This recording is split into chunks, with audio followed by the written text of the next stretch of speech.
Okay, Chris, I got these last four. Number 9, I have it worked out here. I always mark my x1, y1, x2, y2, and I take my y2 minus my y1, my x2 minus my x1, and then I figured out my slope. My slope was that 12 over 7, and then I plugged it into that this equation right here.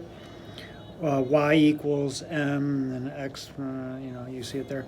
I just put my slope here that I just figured out, and then I put my first x and my first y in here. If you did the second x and the second y, you'd get the same answer because they're on the same line. So it doesn't matter which x and y as long as you put the pairs together. So I went ahead and grabbed the first. So the first one was 5, so minus the 5, and then adding the y1, so adding 4. And I just worked it out, ended up getting this as my answer for number 9. Okay. And then for number 10, I did 10 on this page. I figured out the slope by using the same formula. And then I used the other formula in order to get the whole y-intercept, so I used the point slope form and end up getting that. And then for number 11, once again, I mark my x1, y1, x2, y2. I end up figuring out that my slope is 0. And when I work this out, I end up getting y equals 0 because 0 times this, 0 times that, 0 plus 0 is 0, so y equals 0. That would be number 11. And then number 12 is pretty easy in that, you take these ugly numbers. That's 7 minus 3/8. You end up getting like, 6 point something. I don't know. And then, but anything divided by 0 is going to give you undefined. The only undefined possible answer that you have there, so when you have that as undefined, is that x equals 0. And undefined is going to be a vertical line. So it's going to be, straight up and down on a graph. And that's going to be x equaling something. The only one that you have up there is x equals 0, so I just have x equals 0 for number 12. All right, and then for the other page, number 9, I had on that previous video that I sent you.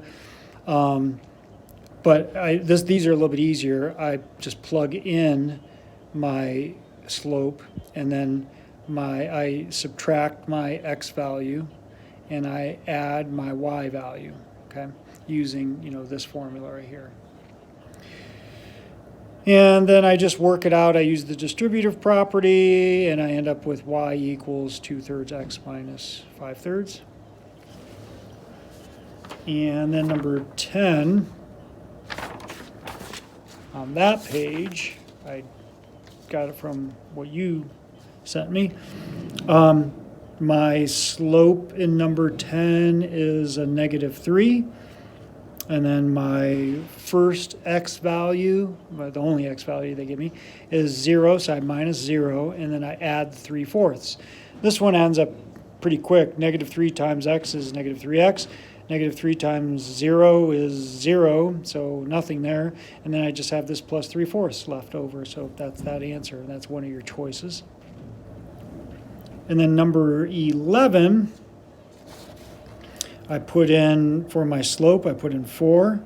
I'm subtracting the first x, so subtracting a negative became positive. That's why that's positive 4/5 there.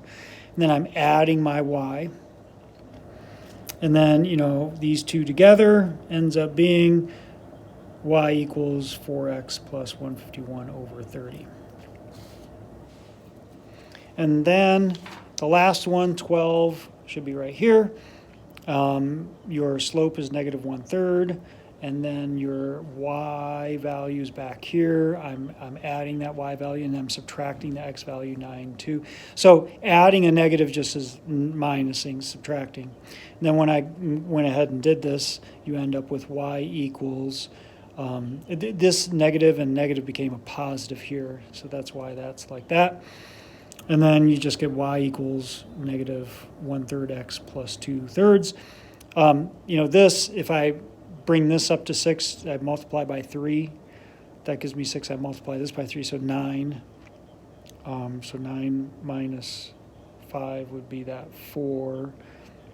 And then that ends up being, just simplifying, brings it down to, 4, 6, ends up, divide both the top and the bottom by 2, ends up being the 2/3. That's how I got the 2/3. All right, so hopefully this helps, and good luck with the rest.